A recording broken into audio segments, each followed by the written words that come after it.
નમસ્કાર, હું છું કિરણ કાપુરે. તમે જોઈ રહ્યા છો નવજીવન ન્યૂઝ. વરિષ્ઠ પત્રકાર પ્રશાંત દયાળ આપની સાથે છે. અમદાવાદમાં એક વ્યક્તિએ આત્મહત્યા કરી છે અને તેના પરિવારજનો અત્યારે એક પોલીસ સ્ટેશનથી બીજી પોલીસ સ્ટેશન ફરિયાદ નોંધાવવા ફરી રહ્યા છે.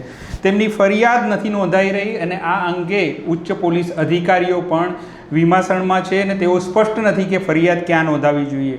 આ પૂરો વિષય શું છે તે વિશે આપણે પ્રશાંત દયાળ સાથે વિગતે વાત કરીએ. પ્રશાંતભાઈ, જ્યારે આવી વાત હોય, આવી કરુણ ઘટના હોય અને ત્યારે એમાં વ્યવસ્થા નિયમોમાં માનવીની બાદબાકી થઈ જાય તો હવે આમાં શું કરવું? સૌથી પહેલાં તો એવું છે કિરણ કે આ ઘટના શું છે? હા, ઘટના તો કહેવી પડશે દર્શકોને.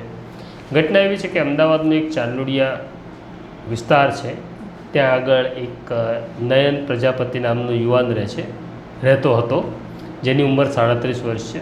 ઘરમાં વૃદ્ધ પિતા છે, પત્ની છે અને 2 નાના બાળકો છે. હવે આ જે યુવાન છે નયન પ્રજાપતિ, એને કોઈક કારણસર દેવું થઈ ગયું. ઘટના ગુરુવારની છે. ગુરુવારે રાત્રે એ અચાનક ઘરેથી જતો રહે છે અને રાત્રે પાછો નથી આવતો, એટલે શુક્રવારથી એનો પરિવાર એની શોધખોળ આદરે છે. એ નથી મળતો એટલે આ પરિવારે આપણો સંપર્ક કર્યો, નવજીવન ન્યૂઝનો, કે આવી રીતના થયું છે અને અમને અમારું સ્વજન, અમારું નયન અમને નથી મળી રહ્યો. એટલે જે ચાંદલોડિયા વિસ્તાર છે એ સોલા પોલીસ સ્ટેશન વિસ્તારમાં આવે છે. એટલે આપણે સલાહ એવી આપી કે પહેલાં તમે સોલા પોલીસ સ્ટેશનને જઈને આ વિશે જાણકારી આપો. એટલે એ લોકો અમદાવાદના સોલા પોલીસ સ્ટેશનમાં જાય છે, ત્યાં જાણકારી આપે છે. એટલે પોલીસની ભાષામાં કહીએ તો જાણવા જોગ ફરિયાદ નોંધવામાં આવે છે કે આ વ્યક્તિ મિસિંગ છે. કાયદાની જોગવાઈ એવી છે કે જો 18 વર્ષથી નીચેની કોઈ વ્યક્તિ હોય તો તમારે FIR કરવાની હોય છે અને અપહરણ જ દાખલ કરવાનું હોય છે. પણ હવે આ વ્યક્તિ તો 37 વર્ષની, એટલે કોઈ ઉપાડી ગયું હોય એવી તો પ્રશ્ન નહોતો. એટલે જાણવા જોગ ફરિયાદ દાખલ થાય છે.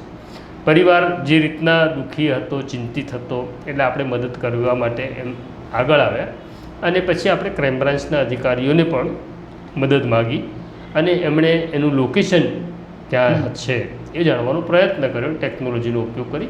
ત્યારે ખબર પડી કે અમદાવાદ ગાંધીનગર હાઈવે ઉપર અડાલજ પાસે એક દંતાલી ગામ છે, ત્યાં એનું છેલ્લું લોકેશન હતું. પછીનો ફોન રાત્રે સ્વિચ ઓફ થઈ ગયો. આપણે પરિવારને એની પણ જાણકારી આપી કે એ છેલ્લું લોકેશન ત્યાં છે, તમે ત્યાં જઈને તપાસ કરો.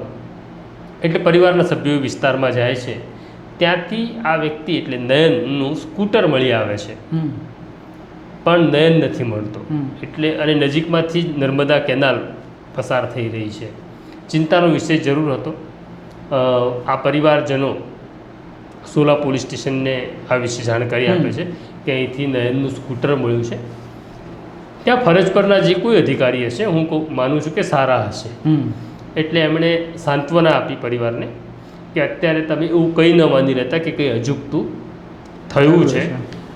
ક્યાંક એ ડરમાં, ચિંતામાં સ્કૂટર મૂકીને ત્યાંથી એ વ્યક્તિ જતો રહ્યો છે, પાછો આવશે. પરિવારે સ્કૂટર લઈને ઘરે આવે છે અને સ્કૂટરની ડેકી ખોલીને જુએ છે તો એમાં એક નાનકડી ચિઠ્ઠી મળે છે. એ ચિઠ્ઠીમાં એવું લખ્યું હતું કે મારે આ પગલું નહોતું ભરવું, પણ આ વ્યક્તિ, આ એમના ટેલિફોન નંબર છે, એ લોકો મને વ્યાજના પૈસા માટે પરેશાન કરતા હતા, ત્રાસ આપતા હતા, એટલે મારે આ પગલું ભરવું પડ્યું છે. આ ચિઠ્ઠી લઈને ફરી સોલા પોલીસ સ્ટેશન જાય છે રાતના. સોલા પોલીસને આ ચિઠ્ઠી બતાડે છે. સોલા પોલીસ એવું કહે છે કે પહેલાં આપણી પ્રાથમિકતા વ્યક્તિ સલામત આપણને પાછો મળે તેની છે, એટલે તમે અત્યારે ચિંતા કર્યા વગર એની તપાસ કરો, અમે પણ કરીએ છીએ. શુક્રવારના દિવસે ફાયર બ્રિગેડની મદદ લેવામાં આવે છે, કારણ કે કેનાલ પાસે સ્કૂટર હતું તો સાતેજ પાસે, હવે આ જે નર્મદા કેનાલ છે એનો એક ગેટ સાતેજ પાસે લાગેલો છે. એ ગેટ પાસેથી ફાયર બ્રિગેડ એનો મૃતદેહ શોધી કાઢે છે. આમ હવે નયન પ્રજાપતિ આ દુનિયામાં નહોતો રહ્યો. એનો મૃતદેહ મળે છે. સાતેજ પોલીસ ઘટના સ્થળે આવે છે, અકસ્માતે મોતના કાગળિયા કરે છે, એનું પોસ્ટમોર્ટમ થાય છે અને પરિવારને મૃતદેહ સોંપવામાં આવે છે. અને બહુ કરુણ સ્થિતિ હતી, કારણ કે 2 નાના બાળકો છે, પત્ની છે, વૃદ્ધ મા બાપ છે, એકનો એક દીકરો છે. પણ હવે એના અગ્નિ સંસ્કારને બધી વિધિ પૂરી થાય છે અને પછી પ્રશ્ન એવો હતો કે જે ચિઠ્ઠી મળી એના આધારે ફરિયાદ નોંધાવવી જોઈએ. એટલે પરિવારજનો સોલા પોલીસ સ્ટેશનમાં જાય છે અને સોલા પોલીસ સ્ટેશનના અધિકારી સાથે વાત કરે છે. સોલા પોલીસ સ્ટેશનના અધિકારીએ એવું કહ્યું કે ભાઈ જ્યાંથી મૃતદેહ મળ્યો છે ત્યાં ફરિયાદ નોંધાય.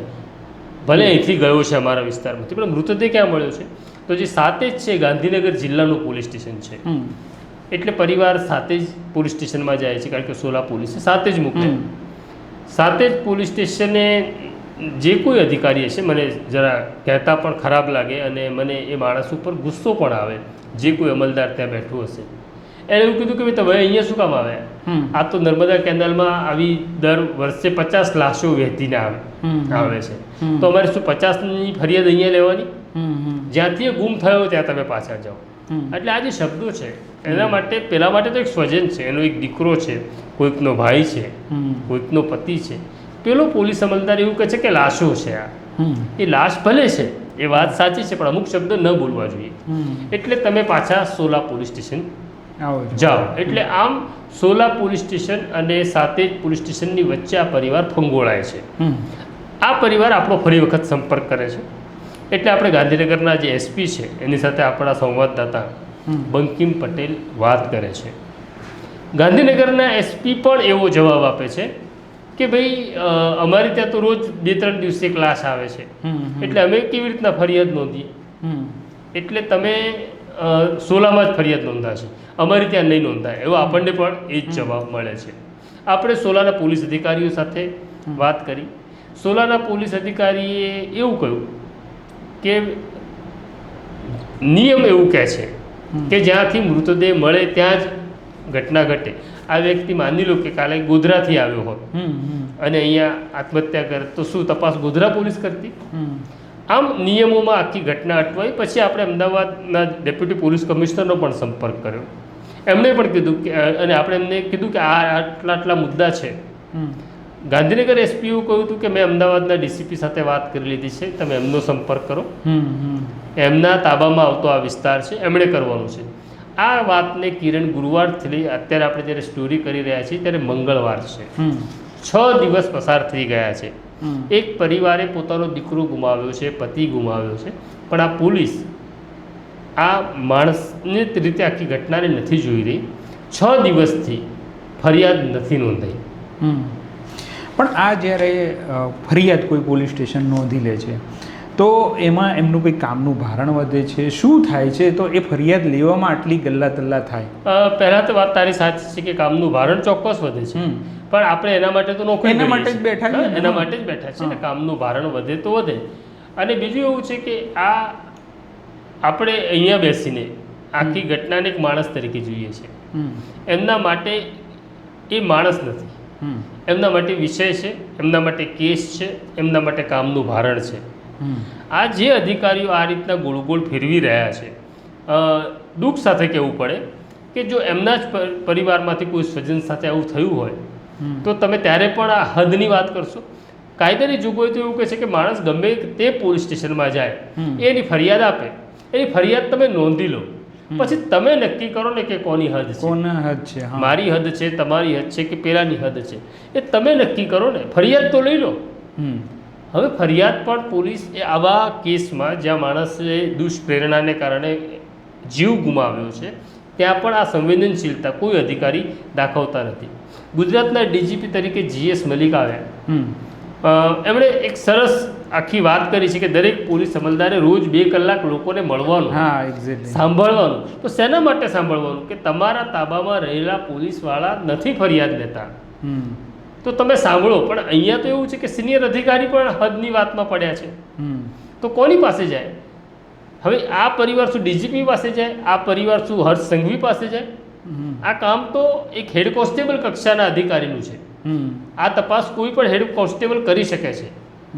આમાં કોઈ તીર મારવાનું નથી. માણસનું દુષ્પ્રેરણાથી મોત થયું છે, તમારી પાસે મરનારની ચિઠ્ઠી છે, એમાં નામ છે, તમે બહુ તો હેન્ડરાઇટિંગ એક્સપર્ટને આ ચિઠ્ઠી મોકલી આપો કે આ ચિઠ્ઠી મરનારે લખી છે કે નહીં. તમે જે મરનાર છે, મૃતક છે વ્યક્તિ, યુવાન છે, એના ફોનના CDR કઢાવો, જુઓ કોઈ કોણ કોણ એને ફોન કરતું હતું, ક્યારે કરતું હતું, ફોન કરનાર કોણ છે, ફોન કરનારી જે વ્યક્તિ છે એના નંબર ચિઠ્ઠીમાં છે, આ એ જ વ્યક્તિ છે. સરળ તપાસ છે, આમાં કોઈ ટેરરિઝમનો ગુનો નથી. પણ એક સામાન્ય માણસને એના પરિવારના સ્વજનને ગુમાવ્યા પછી ભટકવું પડે એ આ પોલીસ અધિકારીઓ માટે પણ શરમજનક ઘટના છે. આમ તો હું ઘણા બધા પોલીસ સ્ટેશનોમાં જઉં છું, દરેક પોલીસ સ્ટેશનમાં દરેક ઇન્સ્પેક્ટરની ચેમ્બરમાં કોઈ દેવી દેવતાનો ફોટો છે. તો એમને એ ભગવાન જોઈ રહ્યો છે આપણને, એવી પણ બીક નહીં લાગતી હોય કે આપણે શું કામ આ ગરીબ માણસને ધક્કા ખવડાવીએ છીએ. કોઈ શ્રીમંતનું હમણાં થયું હોત, કોઈ રાજનેતાના ઘરે, તો તમે આ હદની વાત કરતા, 1 મિનિટમાં તમે ફરિયાદ નોંધી લેતા, ઘરે જઈને ફરિયાદ નોંધતા. 6 દિવસ થયા છતાં સાતે જ પોલીસને, સોલા પોલીસ કોની હદ છે એમાં ઝઘડી રહી છે અને હજી ગુનો નોંધાતો નથી. મને એવું લાગે છે ગુજરાતના ડીજીપી આવી એવી ઘટનાઓ જોવી જોઈએ. શું કામ ડીજીપી સુધી કોઈ માણસને જવું પડે? એક્ઝેક્ટલી. પણ આ જ્યારે એ મૃતદેહ મળ્યો હશે સાથેજમાં, ત્યારે કંઈક તો પોલીસ કાર્યવાહી થઈ હશે. ત્યાં ને ત્યાં જ આ જે કંઈ હોય એ પ્રક્રિયા પૂર્ણ થઈ જાય એવું ન થવું જોઈએ. જ્યારે મૃતદેહ મળ્યો ત્યારે સાથે જ પોલીસે આ અકસ્માતે મોત છે એવું નોંધ્યું છે. બરાબર છે. અને એનું પોસ્ટમોર્ટમ પણ થઈ ગયું. હવે સવાલ એવો છે કે ચિઠ્ઠી આવી, ચિઠ્ઠી મળી એટલે આ અકસ્માત મોત નથી, આ દુષ્પ્રેરણાનો કેસ છે. કોઈકના ત્રાસને કારણે કોઈકને આત્મહત્યા કરવી પડી, એની એક નવી ફરિયાદ લેવી પડે, એ ગુનો નોંધવો પડે. એની તપાસ સાથે જ પોલીસને નથી કરવી, નથી સોલા પોલીસને કરવી. એમાં આ લોકો ઝઘડી રહ્યા છે. પ્રશાંત, એક વાત એવી પણ છે, પેલી 0 FIR, 0 નંબરની FIR, કે એમાં તમે ક્યાંય પણ કરો એ પહેલાં ફરિયાદ તો લઈ જ લેવી પડે પોલીસનું, એવી પણ એ છે. 0 નંબરથી ફરિયાદ લેવાનો અર્થ એવો છે કે હું મુંબઈ ગયો, રસ્તામાં મને એવું ખબર પડી કે મારી કોઈ મત્તા ચોરાઈ ગઈ, પણ ક્યાં ચોરાઈ એ મને નથી ખબર. મુંબઈ પહોંચ્યા પછી મને ખબર પડી. તો હું મુંબઈ ગયો તો મુંબઈ પોલીસે 0 નંબરથી ફરિયાદ નોંધી લેવાની. પછી એની તપાસમાં એને એવું લાગે કે બહાર આવે કે ભાઈ આ ઘટના જે ઘટી છે એ ગુજરાતના નવસારી પાસે ઘટી હતી. તો એ ફરિયાદ એમણે મુંબઈ પોલીસે ગુજરાતના નવસારી પોલીસ સ્ટેશનને મોકલી આપવાની છે. આ ઘટનામાં પણ આ કોની હદ છે? તો સોલા પોલીસે કે સાથે જ પોલીસે એ ફરિયાદ લઈ લેવાની આત્મહત્યા દુષ્પ્રેરણની, અને પછી તમે ઝઘડો, તમે નક્કી કરો, અને પછી તમે નક્કી કરો કે સોલા કરશે કે સાથે જ કરશે. પણ જેના ઘરમાં કોઈ માણસ મરી ગયો છે, એ પોતે દુઃખી છે, એને એવું લાગે છે કે મને ન્યાય નહીં મળે. કેમ? તો કે તમે મને ધક્કા એટલા માટે ખવડાવો છો કે જે વ્યાજે પૈસા આપનાર છે એની સાથે તમારે સંબંધ હોય એવો ભાવ ઉત્પન્ન થાય છે, એવી ચિંતા થાય છે, એવો ડર લાગે છે. એવું ન પણ હોય, પણ તમે ધક્કા ખવડાવો છો તો એના મનમાં એવું આવે છે કે આરોપીએ પૈસા આપી દીધા હશે પોલીસને, એટલે પોલીસ આપણી ફરિયાદ નથી લેતી. આ બધું જ થાય. કોઈક એકે તો ફરિયાદ લેવી જ પડશે ને. હવે છેલ્લો સવાલ કે પોલીસને સંવેદનાથી કામ લેવાનું, કાં તો માનવને કેન્દ્રમાં રાખીને કામ લેવાનું, આવી અવારનવાર ઘટના આવે છે જ્યારે આપણે એવું જોઈએ છીએ કે એ સંવેદના નથી દેખાતી, કાં તો એને માણસને કેન્દ્રમાં નથી રાખ્યો, એવું અવારનવાર બને છે. ઘણી જગ્યાએ આ ડેમોલેશન થયા હોય ત્યારે પણ પોલીસનો જે વ્યવહાર છે કે આ ખેડૂત વખતે જે ખેડૂતોને માર્યા એવો પણ, તો એવું કેમ થાય છે? કેમ એમને ખ્યાલ જ છે નહીં? એટલે પહેલાં તો એવું છે કે તમે એકનું એક કામ સતત કરો. એટલે માની લો કે પોસ્ટમોર્ટમ રૂમમાં તમે ડૉક્ટર હોવ તો તમારા માટે એ બોડી છે, એ શરીર છે. તો તમે રોજ એક કામ કરો ને એટલે તમને એના માટેની સંવેદના ઓછી થાય. પણ સાવ તમે સંવેદનાહીન થઈ જાઓ, તમે પોલીસ અધિકારી છો એટલે તમે રોજ લાશ જુઓ છો, કોઈ અકસ્માત જુઓ છો, એમાં માણસ મરી જાય છે, કોઈકની હત્યા જુઓ છો, કોઈક સળગીને મરી જાય છે. તમને લાશ જોવાની ટેવ પડી ગઈ છે કામને કારણે. ત્યારે તમારા માટે એક વિષય બની જાય છે ઇન્વેસ્ટિગેશનનો. પણ આવું પત્રકારોને પણ થાય છે. પત્રકાર પણ ક્રાઇમ રિપોર્ટિંગ કરતો હોય લાંબા સમયથી, એટલે એને પણ આ બધી ઘટનાઓ રોજબરોજની જુએ. એટલે એવું ન થવું જોઈએ. એ રોજબરોજની ઘટના જોઈએ છે, પણ છેલ્લે તો માણસ છે ને, આપણે રોજ આપણી સંવેદનાને જીવતી રાખવી પડશે. ઓકે. તો આ હતા પ્રશાંતભાઈ. આ જે કેસ છે એ પ્રશાંતભાઈએ એ અંગે વાત કરી, અને અમારી અપેક્ષા છે કે આ સ્ટોરી રિલીઝ થાય પછી કમસે કમ આ ફરિયાદ નોંધાય ને એમાં આગળ જે કંઈ તપાસ થવી જોઈએ એ થાય. અમારી ચેનલ પર આ પ્રકારની સ્ટોરીઝ લઈને અમે આવતા રહીશું. અત્યારે મને ને પ્રશાંતભાઈને રજા આપશો. અમારી ચેનલને જરૂરથી સબસ્ક્રાઈબ કરશો. નમસ્કાર.